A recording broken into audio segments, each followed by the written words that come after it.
ये क्या, जूते में इतना बड़ा हीरा? जल्दी करो मोची, मैंने मीटिंग में जाना है। बैंक मैनेजर साहब ये देखिए, आपके जूते में से हीरा निकल आया है। अरे यार, मैंने आपको कहा था सिर्फ जूता पॉलिश करके देना है, ये आपने क्यों निकाल लिया? अरे मैनेजर साहब, आपके जूते का कील उड़ा हुआ था, मैंने सोचा सेट कर दूं। अच्छा, आप जल्दी से सेट करो, मैंने मीटिंग में पहुंचना है। और ये हीरा मैंने खुद ही जूते में छुपाया हुआ था। ठीक है जी, ठीक है।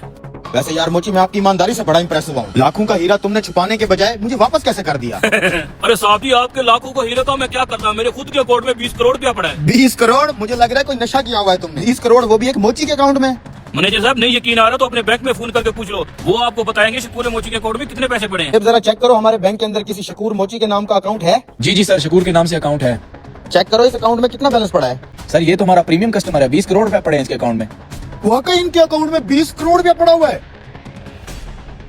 क्या मोटिवेशनल स्टोरी है यार। एक मोची ने 20 करोड़ रुपया कमा रखा है।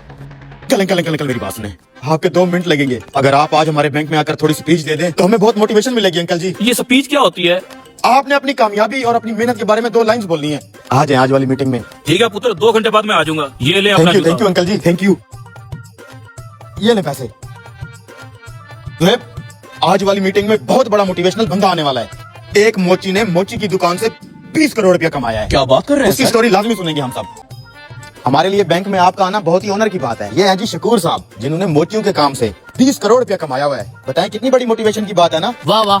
शकूर साहब, अपनी जर्नी के बारे में बताएं। तो फिर सुनो, 20 साल पहले मैंने और मेरे भाई ने अपने गांव से मुल्तान हिजरत की। लेकिन अब आगे जो हुआ वो देखने से पहले ऐ ऊपर वाले वो इंसान इस दुनिया में सबसे ज्यादा अमीर हो जाए जो इस प्यारी फोटो को लाइक करके चैनल को सब्सक्राइब करे और कमेंट में माशाअल्लाह लिख दे। हम बहुत गरीब थे, भूख और थकन से चूर थे, काम की तलाश में थे, काम हमें नहीं मिला। अचानक से मुझे और मेरे भाई को रोड पे पड़ा हुआ एक सिक्का मिला। फिर उस सिक्के से हमने कुछ सेब खरीदे। हमारे पास 2 ही रास्ते थे, या तो उन सेबों को खा के हम भूख मिटाते, या तो फिर वो सेब बेच के हम कारोबार करते। मैंने सेब बेचने का फैसला किया, लेकिन मेरा भाई इस बात को नहीं माना। मुसलसल वो मेरे साथ बहस करता रहा। काफी बहस के बाद मेरा भाई मुझे छोड़ के चला गया, लेकिन मैंने वही सेब बेच के उन्हीं पैसों से और सेब खरीदे। इसी तरह ऐसा करके मैं पैसे जमा करता रह गया। जब मेरे पास बहुत सारे पैसे आ गए तो मैंने बूट पॉलिश करने वाला सामान खरीद लिया। मैं महीने से लोगों के जूते पॉलिश करता रहा और कंजूसी से जिंदगी गुजारी, लेकिन कभी भी फजूल खर्ची नहीं की। मैंने 1-1 रुपया जमा करके वहाँ कोने में अपनी मोची की दुकान बना। तब से लेकर अब तक मैंने कंजूसी की ही दिन गुजारी है और 3 महीना पहले ही मुझे पता चला कि वो मेरे भाई जो डेथ कर गए। मेरे लिए हैरानी की बात तो ये थी कि वही भाई मेरे लिए 20 करोड़ रुपए छोड़ के मरा था। और उससे ज्यादा हैरानी की बात तो यह है कि तुम बेवकूफ़ों ने ये समझा कि मैंने मोची वाली दुकान से इतने सारे पैसे कमाया है।